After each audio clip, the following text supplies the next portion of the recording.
at 10 a.m. Reporting in Temple, I'm Shaji Adam.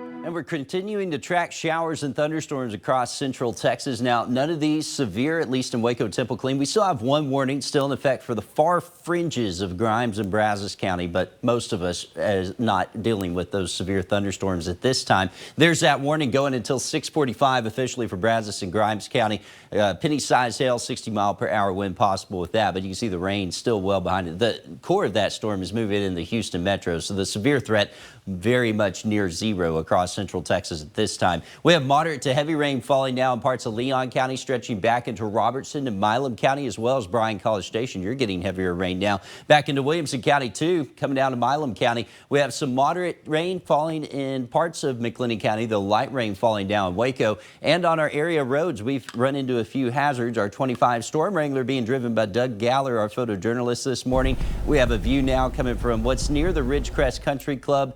Haven't seen too many issues here yet. You can see a couple of those trash cans maybe knocked down. And yeah, there's some leaves, maybe some branches. That looks like a branch right there on the right. Yeah, a pretty good branch there on the right. But we did have a tree that was blocking MLK as it came up to Herring Street on the eastbound side. Also, one thing to notice there in the shot from the 25 Storm Wrangler is the mammatus clouds. They're sitting right above the road in the sky. That is the backside of the anvil of these storms, which is a sign that storm is moving away. But when you see those, it means there's a lot of turbulence in our atmosphere. That turbulence mixed down is a couple of wind reports here today. That was a stretch of 60-mile-per-hour plus wind gusts that occurred from Evant to down 84 through Gatesville into the west side of Waco. We did have the 62-mile-per-hour gusts in Evant as it started this morning, 61-mile-per-hour gusts in McGregor, and then a 64-mile-per-hour gust in Woodway as those storms worked into Waco. And we have those damage reports again. Had a snapped trees at Franklin and 7th in downtown, also found from our 25 Storm Wrangler. Bell County, you've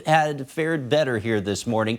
You now have light rain falling from Temple to Belton and Killeen. And we're watching some new development out west. A severe thunderstorm warning in place for Coleman County. That's way west, but that may work into parts of Mills County. I think a lot of the atmosphere is too turned over to support severe weather as that moves further towards our area.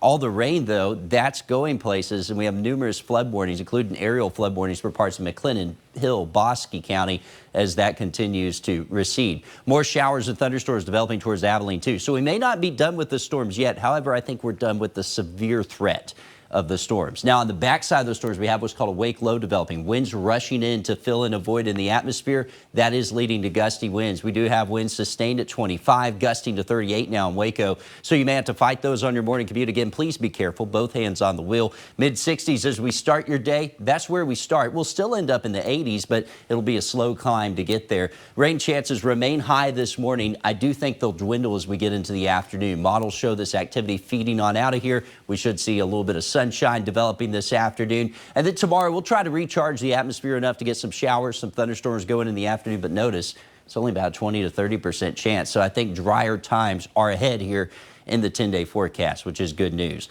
I'll leave about a 40% chance of rain today, again, favoring the morning. 30% chance is Saturday, 30% chance is Sunday. Then we start to warm up as the ridge tries to take over. We could even be the mid-90s Wednesday.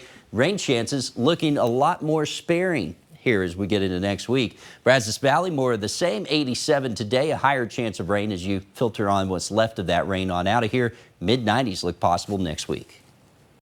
Friday is our favorite day here on GMT because we get to show